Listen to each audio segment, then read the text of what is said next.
This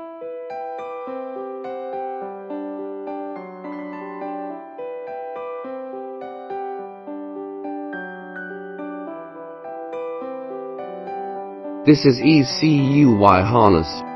We will install ECU wire harness to connect ECU, injector rail, pressure reducer solenoid valve, pressure gauge and water temperature sensor.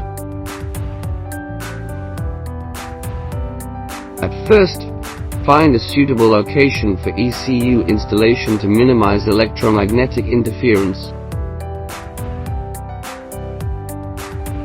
Follow the installation schematic of the ECU and connect the ECU to different parts of the autogas system. We can use plastic cable ties and cloth tape to fix the wire harness to keep it neat and firm.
For more information, please contact us.